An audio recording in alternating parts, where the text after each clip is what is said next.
break on through. You know the deal. I'm not going to keep saying it. This is Connor. Connor Dunn's back. Connor from every band in Ohio, seems like. What's going on, man? What's going on, dude? uh, Anything new? I mean, I do know something's new. I saw the new song drop from the Static Wake, and it's a banger. That song is fucking awesome. Dude, thanks, man. Man, I have been sharing it everywhere and telling everybody I can. I really legitimately like the song. It's really good. Yeah, it is. Are you guys getting like a lot of hype around it? Because it seems like a lot of people are sharing it, and it seems like people are talking about it. Yeah, everybody is. So far, it's looking good. Hell yeah, man! Tons of streams.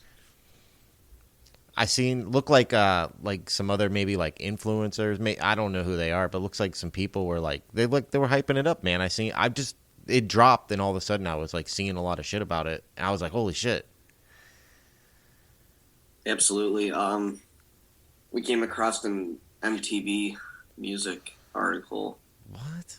Somebody wrote it up. I'm not too sure who, but what on your song? yeah, Holy shit! MTV News had an article. That's it. MTV I fucking News. leave. You heard it here first. I brought him on. I brought him on the podcast first. This is it. That's cool. Well, you know the real reason I was like, hey, I gotta have you back on is because I saw your Facebook Live with your 8,000 guitar. Dude, I had no idea how many guitars you owned. How many do you own? Me and Ivy counted them up. I think I'm pushing like 31. Oh my god. 31. That's exactly what I have in reverse. I have 13. I didn't think I had that many. Bro, it just seemed like you had a never-ending stack. You were just pulling them out of everywhere. I was trying, like, my wife came home like 15 minutes after your live ended. I'm like, no. I'm like, I don't have a lot. You should see this dude. He's got 2 stacks of guitars up to the ceiling. I was like, this shit is crazy. But I like, didn't realize how many I had until like I started pulling them out. You know. it was insane. I thought it was gonna be like a 20-minute live or something. You few guitars, but dude, when you got through the first stack and then you kind of turned and there was another stack, I was like, my mind was fucking blown, dude. It was crazy. So I've gotten really into like a lot of YouTube reviewers and a lot of important people on YouTube, and they do usually go through like once a year of their collection on YouTube, and it's interesting to see everybody else's. oh yeah, you should definitely do that, man, because it seems, I mean, in the short time that I've had this podcast, I swear I've seen you get at least 5. At least. 5 guitars. Yeah. That you've posted. Now there could be other ones. I don't know. There is. I buy, sell, and trade quite a bit, you know. So Yeah. I mean, above and beyond the fact that you're a guitar player, I guess it's like I don't want to call it a hobby because I think it exceeds that a little bit. It's a love.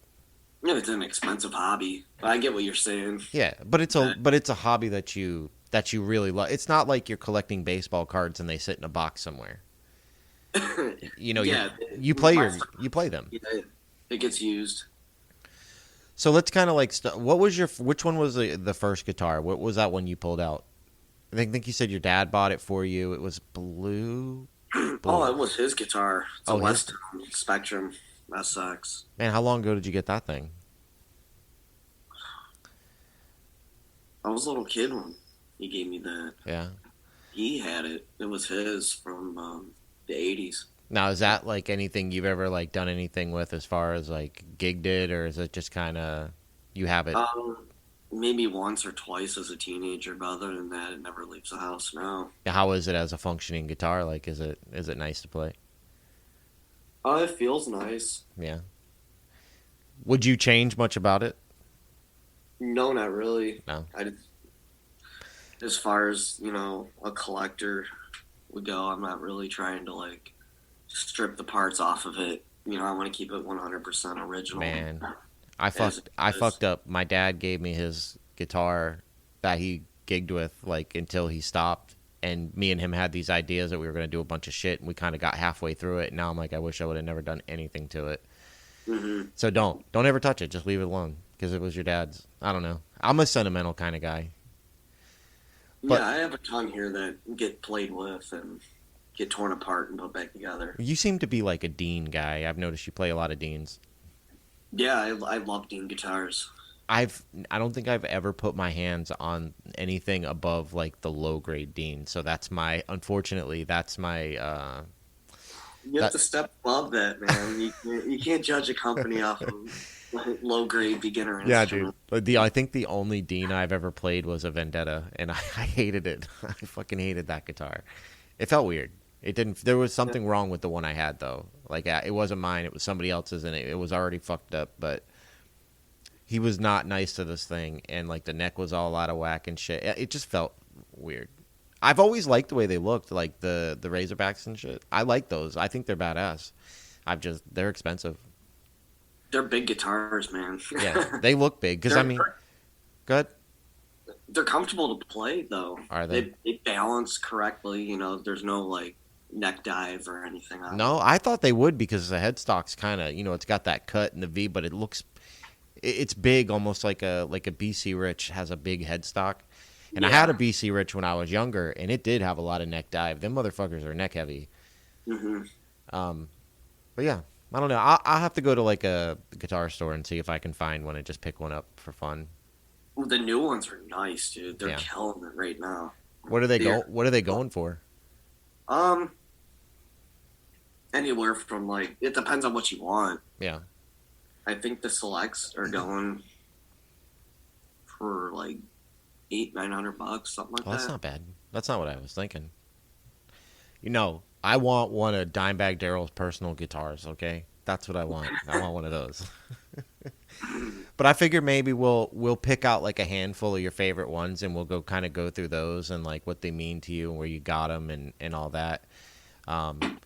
Because you just have so many. I just don't think we'd be able, we could talk about them all, but it'd be end up being like a 3 hour episode, and I got to work in the morning. hmm But like let's kind of go through them, man. Like what's one of your favorite ones that you have? I can't really remember all of them because you just had so fucking many. What's actually I do have a question. The fake Gibson. How did you get that? Oh, I got that from a guy. He went over to his house. I had a guitar that he was interested in, so I went to his house and like pulls this thing out, It's uh, nice. and he offered it. He offered me that guitar in trade, which was um I guess it was somewhat of a fair deal. I got cash on his, Oh, on my end, on top of the guitar. how does it compare to like? Because I know you have a Gibson. How does it compare? Like, is it a good copy? Um, it depends on how handy you are. It wouldn't be if you didn't put work into it. You know what I mean? Oh, so it's Like just the way I the way it Jesse is. 100% like gutted it down to like absolutely nothing, and Oh shit.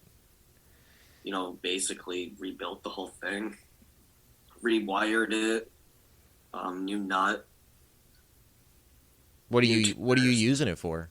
Like, what did you use it for? Or do you use? I don't know if you use it, but just personal use. just like jamming around the house and shit. Yeah, exactly. Yeah. Yeah. I noticed another thing. I saw a video like because I think in one of the episodes, I think the first episode you were on here, you said that you didn't really fuck around with lead stuff, and I see now you're learning it. I'm trying. I started taking lessons from a guy. You're trying it. You posted a video. You were doing it.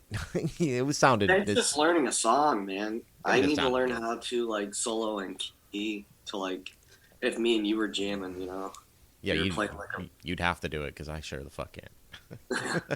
it's hard, man. I Yeah, had my first lesson, so I know a handful of scales, but I don't know. I have a problem like trying to come up with licks and stuff. It just doesn't compute in my head how to break them down.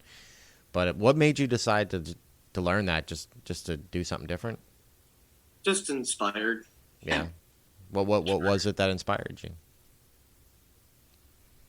Music, man. Yeah. I just want to do better. I don't want to just be a basic rhythm player. Yeah, I get that. Plus, like for me being in bands being more of an asset, Yeah.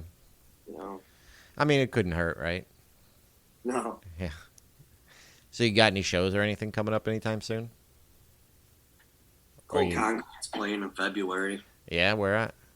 House show. Florida? No. Oh, Damn it, yeah, no, up here in Ohio. man. Damn. I'm waiting for one of these bands to come on tour or something. Come down here. But It's hard. yeah, dude. Well, it's not only hard like getting the opportunity to do it, but then it's also hard like picking up your fucking life and leaving. Yeah. So, I mean, it is what it is. One day, one of your band. I really want to see Cold Concrete and Static Wake. Those are the two that I really, really want to see. Because I watch all the videos, man. I love them. They're just they're my kind of music. So I would dig it. Oh, and thanks for like, man. I wanted to start collecting vinyl for a long time, and then we did that first episode, and I think I've bought like 20 in the last week and a half. That's what's up, man. It's cool. It's fun, dude. I forgot how much I really enjoyed it, man. We had like a record player in my house as a kid, and I loved it. And now I'm kind of reliving that.